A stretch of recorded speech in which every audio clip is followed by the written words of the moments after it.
కీర్తనలు పాడే టైంలో, ప్రార్థన చేసి కీర్తనలు పాడే టైంలో సరసాలన్నీ ఏమైపోయినాయి, బద్దలైపోయింది. అక్కడున్న వారు కూడా మారు మనసు పాటలు పాడేప్పుడు దేవుని సన్నిధి ఆ స్థలంలో దిగి వచ్చింది. పరలోకం వారి మధ్యలో దిగి వచ్చింది.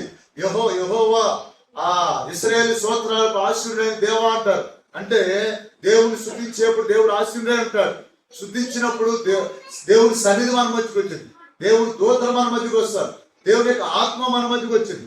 మొన్న సర్కార్లు కూటమి పెట్టాం సోమవారం. మన సహోదరుడు పాట పాడుతుంటే, ఆ జాన్ గారు పాట పాడుతుంటే వెనకాల ఆ పాట చివరిలో ఒకే మాట 4 సార్లు చెబుతారు.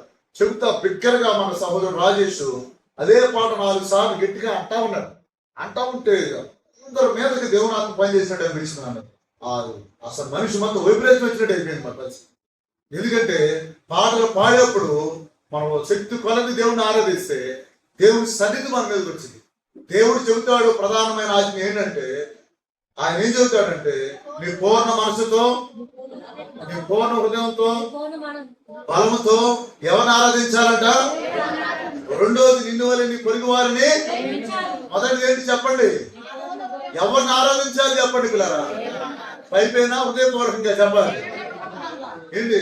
చప్పట్లు కొట్టేటప్పుడు, పాడేటప్పుడు ఎలుగెత్తి పాటలు పాడాలి. మనం ఎలుగెత్తి దేవుణ్ణి కనబరచాలి. పాటల్లో దేవుణ్ణి మహిమపరచాలి. పాటలు ఎవరు మహిమపరచాలి?